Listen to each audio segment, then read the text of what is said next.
Alright guys, so today we're doing a full card prediction for Caged Warriors 122 Charriere versus Vucinic, and guess what guys, there are 8 fights on the whole entire fight card, 5 fights on the main card, and 3 fights on the prelims. The main event for the Caged Warriors Featherweight Championship between Jordan Vucinic and Morgan Charriere. That should be a very good fight in a 5-round main event. We have Paddy Pimblett and Davide Martinez in a lightweight fight in the co-main event. Paddy Pimblett, a former Caged Warriors champion. That should be a very good co-main event. A lot of other good fights on the main card, and a lot of good fights on the prelim as well. We have 2 undefeated fighters in the first fight of the night. We're going to look at that first fight of the night between Nathan Fletcher and Michelle Martigoni, if I'm saying the names correctly. This fight is a bantamweight fight. Both undefeated fighters, both young fighters in their career, 23 years old and then 25 years old. There's no betting odds for the fight since it's on the prelims on this Caged Warriors fight card. But Nathan Fletcher, 4 wins and 0 losses. If you look at his amateur career, only 1 loss by 5th round rear naked choke submission in a main event inside the Caged Warriors. In his amateur career, his first round submission, decision win, 3rd round knockout, 2nd round triangle, 1st round rear naked choke submission, and then a decision win. As a pro, literally every single one of his fights being a finish, 1st round submission, 2nd round submission, 1st round knockout, and 2nd round submission. I mean, he has some really good grappling and wrestling skills. And has some pretty good striking as well, showing he also has some power in his hands. Got that 1st round knockout, got a 1st round knockout as an amateur, 3rd round submit, 3 submission wins as an amateur, and 2 decision wins as an amateur. Only 1 loss as an amateur and as a pro by submission in that 5-round main event. So he's a really good grappler, and has a pretty good striking background as well. Against Michelle Martigoni, this man has some serious power in his hands. 6 wins and 0 losses. This is all I need to show you right here. 2 knockout wins, 3 submission wins, and 1 decision win. As an amateur fighter, has 1 knockout win and 4 decision wins as an amateur. His losses as an amateur, 2 submission losses and 1 decision loss. So he's been submitted quite a lot as an amateur fighter since then, because those amateur fights were back in 2016. Since then, his grappling defense has become a little bit better, but I don't think it's going to be better. I don't think it has improved that much against a guy like Nathan Fletcher. I mean, come on, this man. 2nd round submission, 2nd round submission, 1st round submission, 1st round submission, 2nd round submission, I mean, come on, man. This man submits pretty much every single person he fights. Only 2 of his fights have gone all the way. I definitely think there's a good chance that Michelle or Michael Martigoni can keep the fight on the feet and win the fight by decision or a knockout in the 1st round. That is very possible. But Nathan Fletcher has that striking background, can keep the fight pretty even on the feet, and when he wants to, get the fight to the ground and go for some submissions, get some control time, get some ground and pound on the ground. And I think that's ultimately gonna be what Nathan Fletcher needs to do to win the fight against Michael Martigoni, and I think that's exactly what he's gonna do in this bantamweight fight, in the first fight of the night, Caged Warriors 122. So that is why I'm going with Nathan Fletcher, an undefeated bantamweight fighter, to win this fight.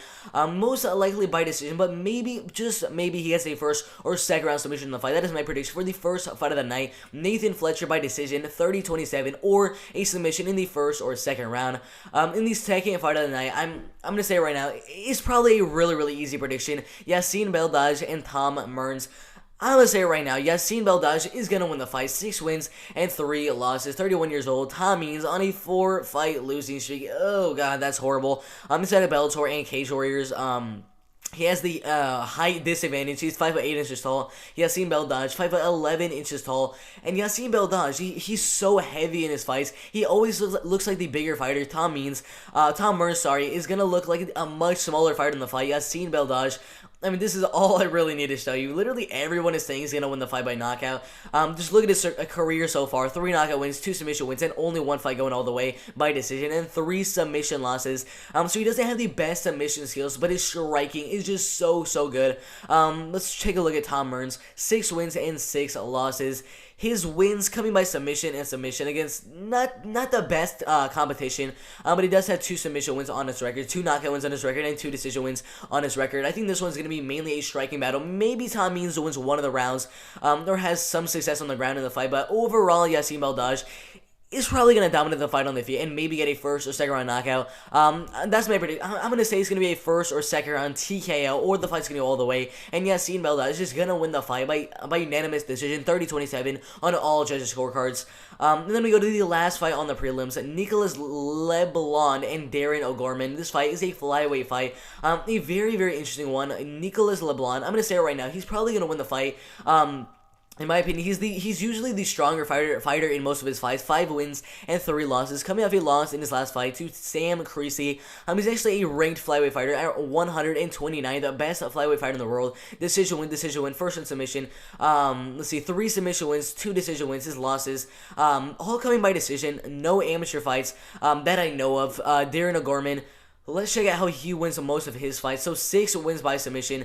And then as I said before, he also has a lot of his wins coming by submission. So this should be a pretty good grappling fight between these two guys. But Nicolas Leblanc has a little bit of an edge in the striking game, in my opinion. So even if the grappling in this fight is pretty even, the wrestling, the grappling, the submission skills from both fighters in the fight, even if that is super 50-50, super even in the fight, Nicolas Leblanc has a reach advantage, has a height advantage, and I assume if he keeps fighting on the feet and doesn't try to get the fight on the ground, where, I mean, we don't even know who has the advantage down there, and he keeps fighting on the feet, I think Nicolas Leblanc will do very good there, and most likely win the fight by decision. I'm going to say 29-28. I think this is going to be a little bit closer, because Darren O'Gorman has pretty good grappling himself, and pretty good striking himself, but Nicolas Leblanc has a little bit of an edge in my opinion, so I think this is going to be close, but I'm definitely going with Nicolas Leblanc to win this one by 29-28, unanimous decision.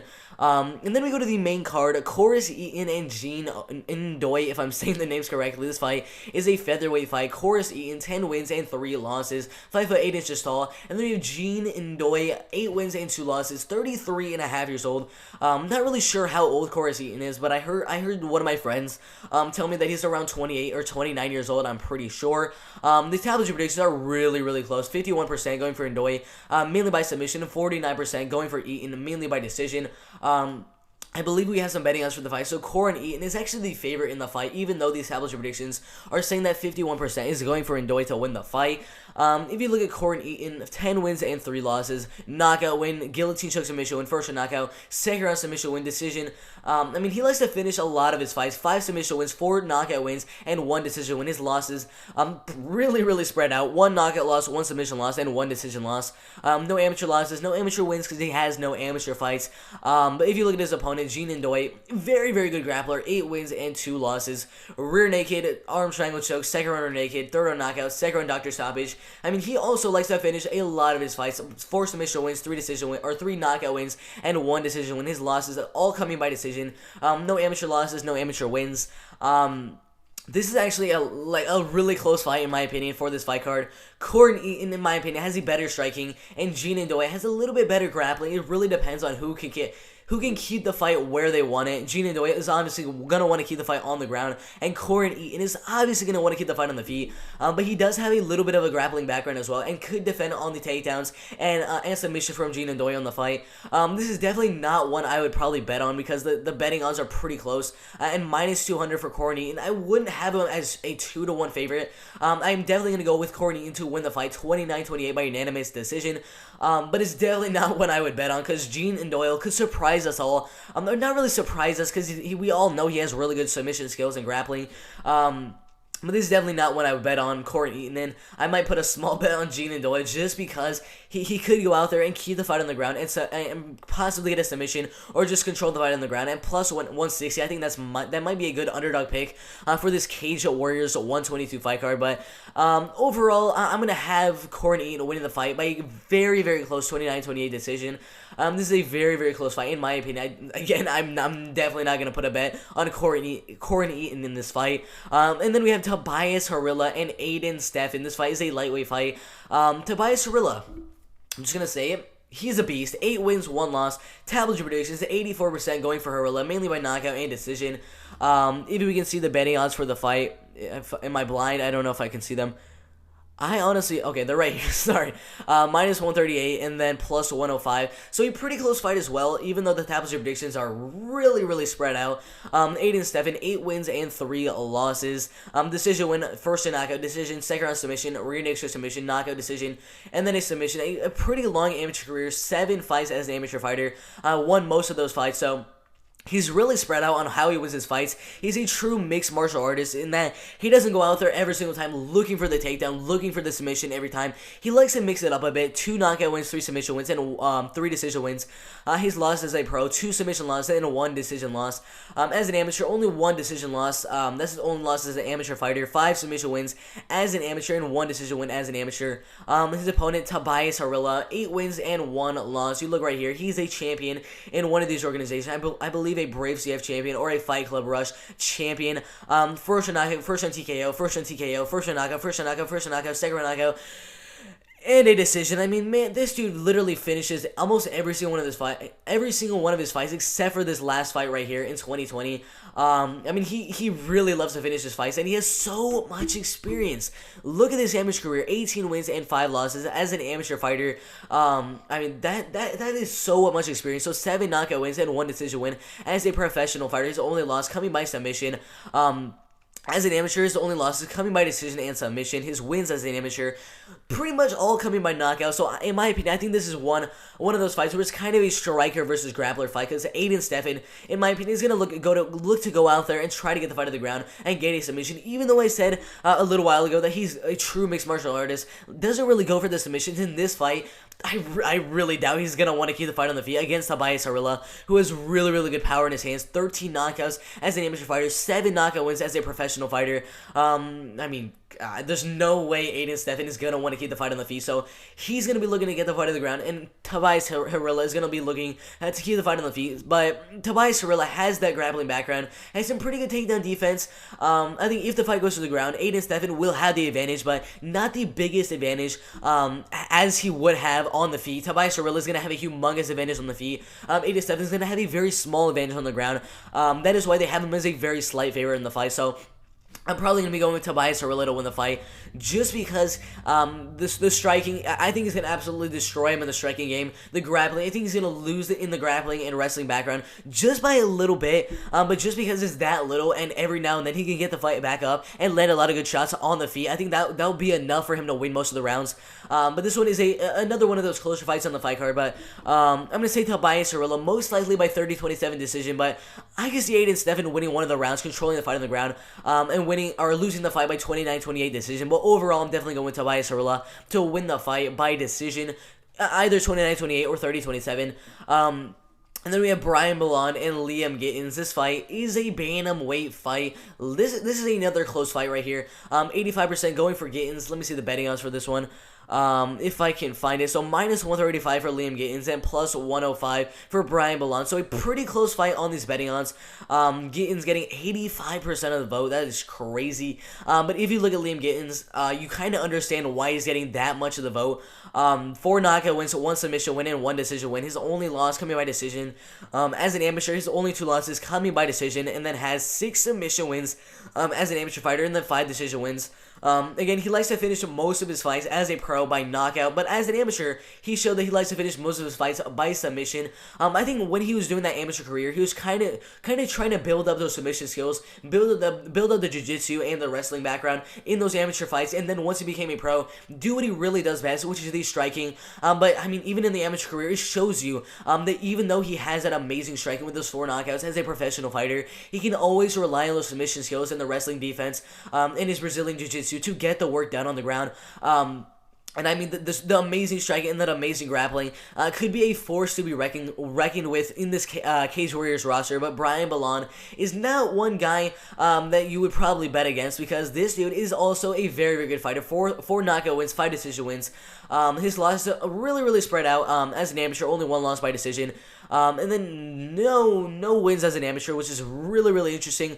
He has a lot of fights inside of Cage Warriors. Second round knockout, first round knockout, decision win, and then a decision win here. His only 2 losses inside of Cage Warriors coming to Ilia Topuria. An absolute beast, currently ranked, I believe, a top 25 featherweight fighter in the world. So this should be a very interesting fight. I do think that Liam Gittins has more tools in the bag in this fight. I think he has a little bit better striking. He probably has a more chance of getting a knockout in the fight. I don't really see a submission from either fighter in the fight. I think this is gonna mainly be a striking fight, but even if Liam Gittins is not doing too good on the feet, he could get the fight to the ground, go for submissions, control time, ground and pound, do whatever he needs to do on the ground. And all of that, he's such a well-rounded fighter, so I'm definitely going with Liam Gittins to win the fight in a pretty close 30-27 decision. I think all three of the rounds are going to be very close, but I think he's going to do enough to win every single one of the rounds. So that's my prediction. Liam Gittins is going to win the fight by 30-27, most likely unanimous decision. And then we have the co-main event, a former champion inside of Cage Warriors right here, 15 wins and only 3 losses. This is probably the biggest favorite on the fight card. There's no way I'm betting against Paddy Pimblett. I mean, come on, let's see where the betting odds are. Minus 600 and then plus 425. That's kind of all you need to know for this one. But let's take a look at how he actually wins this fight. 7 submission wins, 4 knockout wins. His only 3 losses, 2 by decision and 1 by submission. If you look at who he's actually losing to, let's check really quick. Soren Bach, who has a record of 12 wins and only 1 loss. Nad Nardmani, who's inside of the UFC right now, and who is literally on a good win streak inside the UFC. He beat Julian Erosa, who's in the UFC right now.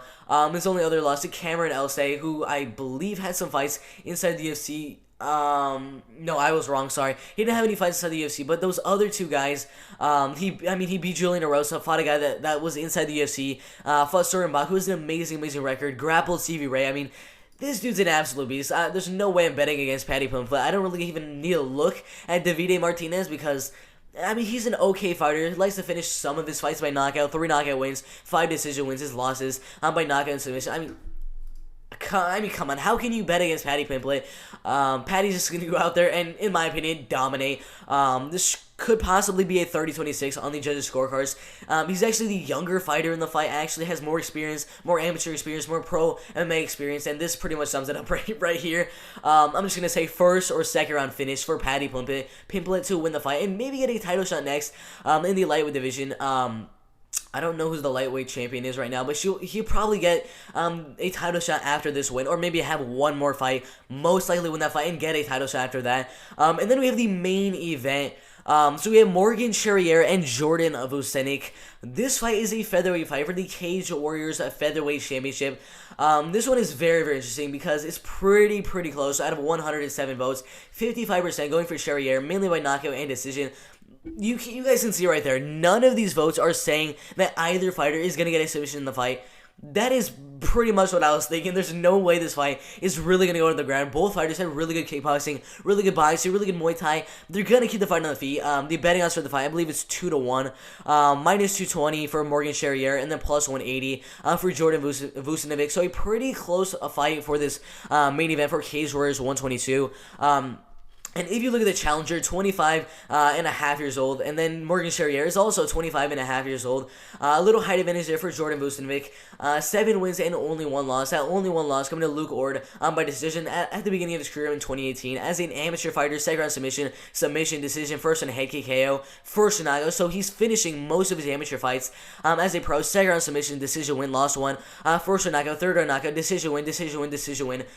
So outside of Cage Warriors, he's getting a lot of finishes, but once he joined Cage Warriors, he didn't really get as many finishes as I would expect him to after these finishes outside of Cage Warriors. So I don't expect a finish from him in the fight. Morgan Charriere, he's a little bit different. He likes to finish a lot more of his fights. So 8 knockout wins right here, 4 submission wins and 4 decision wins. Only 4 of his fights, so 25% of his fights that he won went all the way, and he ended up winning those by decision. His losses mainly coming by decision, and mainly his other loss coming by submission. Doesn't have any amateur fights, that neither does Jordan Vucenic, so I'm expecting this one's gonna definitely stay on the feet. But Morgan Charriere has so much power in his hands. I would not be surprised if he goes out there and gets a knockout in the fight. It is a 5-round main event in this one, so it would sort of favor the guy that has a little bit better cardio, and Morgan Charriere has been in a couple of these 5-round main events. Hasn't really gone the whole 5 rounds, just in the 3rd round right here. But still, I think Morgan Charriere will do enough in the fight to possibly get a knockout in the 2nd or 3rd round, like he did in his last 2 fights. I'm gonna say second or I'm going to say third round TKO. I'm going to go with Morgan Sherrier to get a third round TKO in the fight. But then again, this one could go all the way. Jordan Vucinovic has a pretty good chin. So there might not be a knockout from either fight in the fight. The fight could go all the way. But either way, I think Morgan Sherrier is going to get that third round knockout or win the fight in a dominant decision. That is my prediction for the main event. So that's a pretty good fight card right there. Cage Warriors 122. It's a really good fight card. So Morgan Sherrier, I have him winning his fight by third round TKO or winning the fight by decision. I have Paddy Pimblett winning his fight. I have Liam Giddens winning his fight. Tobias Harrilla winning his fight. I have Corus Eaton winning his fight, but I definitely would not bet on that fight. I have Nicholas Leblanc winning his fight. I'm sorry. I have Yassine Beldaj winning his fight. And then I have Nathan Fletcher winning his fight. So a lot of good fights on this Cage Warriors 122 fight card. But if you guys disagree with any of those predictions, there's a lot of fights on the fight card that are pretty close on these betting odds and pretty close on those tabloid predictions. So if you guys disagree with any of those predictions, put your predictions in the comments below. I'd love to see if you guys differ in your prediction, or if you guys had the same prediction as I do.